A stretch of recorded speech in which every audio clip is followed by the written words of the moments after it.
When Caroline Meeber got on the afternoon train to Chicago, she had only a small trunk, a cheap bag that looked like alligator skin, a little lunch in a paper box, and a yellow leather purse. In the purse, she carried her ticket, a small piece of paper with her sister's address on Van Buren Street, and $4. It was August, 1889. Carrie was 18 years old, smart, shy, and full of young dreams. She felt sad when she said goodbye to her mother, and when the train passed the flour mill where her father worked. She sighed when she saw the green fields of her hometown disappear. After that, the tie between her and her childhood was broken. Of course, she could always get off at the next station and go back home. And Chicago was not really that far, only a few hours, a few hundred miles. She looked at the paper with her sister's address and wondered about her new life. The green fields outside passed quickly, and soon her faster thoughts were filled with questions about what Chicago would be like. When a girl leaves home at 18, two things can happen. Either she meets good people who help her become better, or she quickly learns the bad habits of the big city and becomes worse. There is no middle way. The city has many temptations. The bright lights, the noise, and the crowds can confuse a young person. Without someone wise to explain things, these signs of life can give dangerous ideas. Their beauty, like music, can relax, then weaken, and finally change a simple mind. Caroline, or Sister Carrie, as her family sometimes called her, did not observe things deeply. She cared about herself, but not strongly. She was young, pretty in a simple way, and had a body that would later become attractive. Her eyes showed natural intelligence. She was a common American girl, 2 generations away from immigrants. She did not care for books and knew little about the world. She was not yet graceful. She could not toss her head nicely, and her hands did not move softly. Even her small feet were flat on the ground. Still, she liked the idea of being attractive, and she wanted a better life. She was like a young soldier going into a mysterious city, dreaming of some faraway success that would make life bow down before her. "That," said a voice near her ear, "is one of the nicest little resorts in Wisconsin." "Is it?" she asked nervously. The train was leaving Waukesha. She had felt for some time that a man behind her was watching her hair. He moved in his seat, and she felt he wanted to speak to her. She knew she should stop this conversation, but his confident manner made her answer. He leaned forward, put his elbows on the back of her seat, and began talking in a friendly way. "Yes, a lot of Chicago people go there. The hotels are very nice. You don't know this part of the country, do you?" "Oh yes, I do," said Carrie.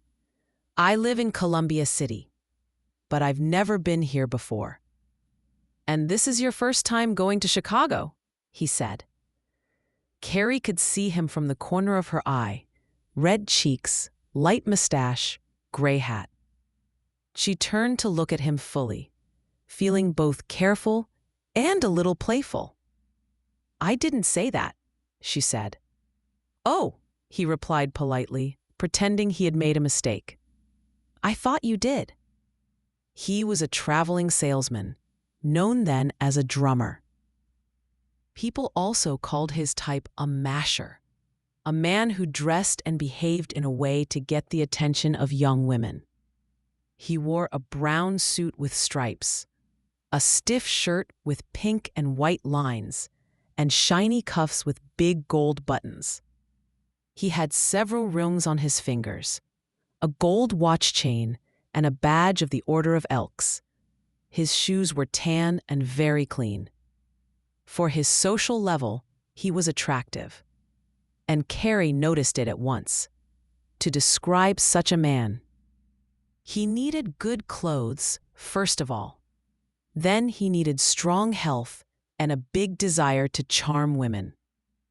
He did not think about the serious problems of life. He only wanted pleasure. His method was simple. Be brave and show interest. If a young woman looked even a little friendly, he would act more familiar. Maybe fix her tie or call her by her first name. In stores, he talked easily to the clerks. On trains, he moved more slowly. But if he saw a woman who looked shy or lonely, he tried to help her, offer to carry her bag, or sit beside her. If he did not help her with her baggage at the end of the trip, he felt he had failed. A woman always understands clothes. There is a small, mysterious line that tells her which men are worth noticing and which are not. When a man passes that line downward, she will never look at him. There is another line where a man's clothes make a woman think about her own. This is what Carrie felt now. Her simple blue dress and worn shoes suddenly seemed old and shabby. "Let's see," he continued. "I know some people in your town, Morganroth the clothier and Gibson the dry goods man." "Oh, do you?" she said, remembering the things she had wanted from their stores. He saw this and quickly talked more about clothes, his work, Chicago, and its entertainments. "If you're going there, you'll enjoy it a lot. Do you have relatives there?" "I'm going to visit my sister," she said. "You should see Lincoln Park," he said, "and Michigan Boulevard. They are building many big buildings there. It's like a second New York. There is so much to see: theaters, crowds, beautiful houses." The things he described made her heart ache with desire. She knew she would not live a life of pleasure there, but his words gave her dreams.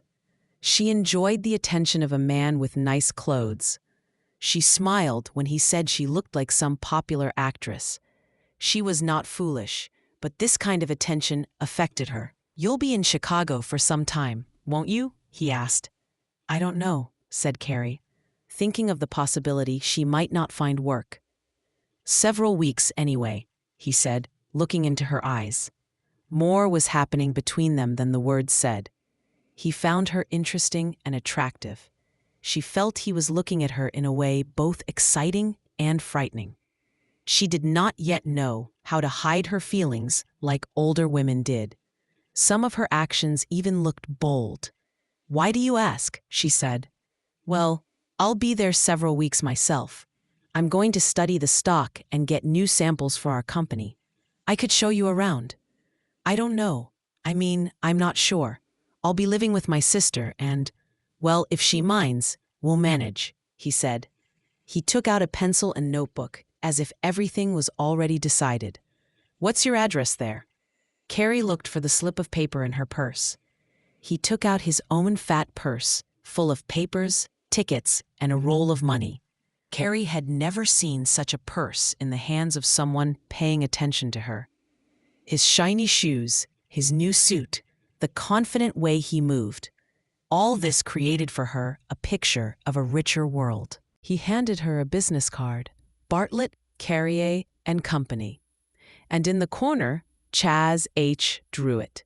"That's me," he said. "It's pronounced Druitt.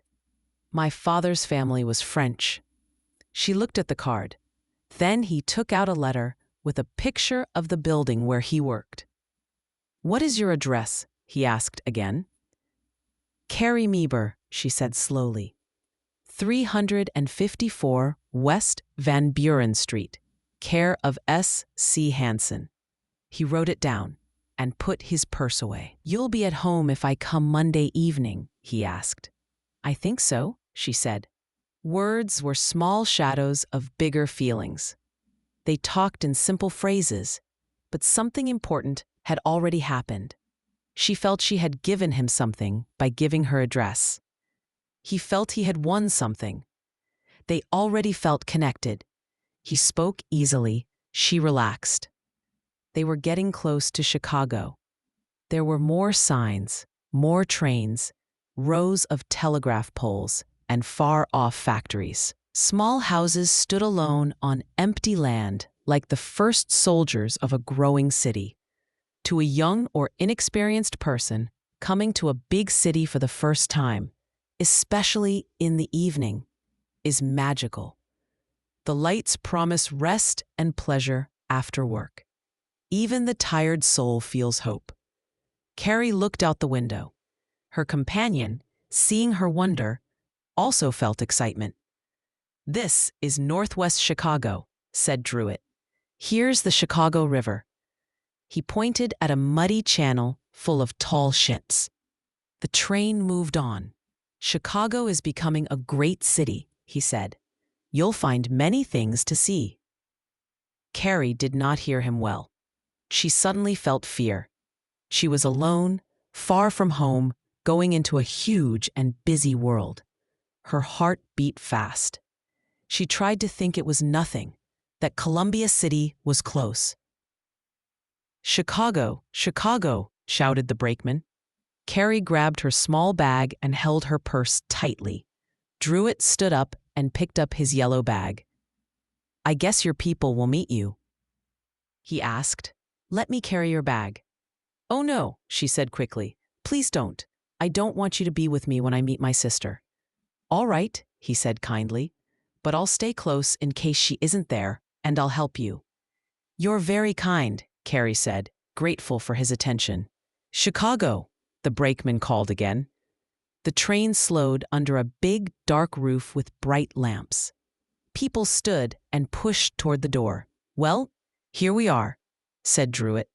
"Goodbye, until Monday." "Goodbye," she said, taking his hand. "I'll be watching until you find your sister," he said.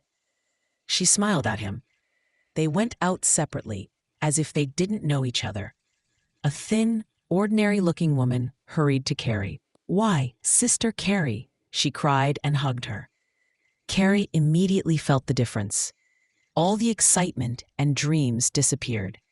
Her sister brought with her the hard reality of work and struggle. "How is everyone at home?" her sister asked. "How are father and mother?" Carrie answered, but her eyes went toward the gate.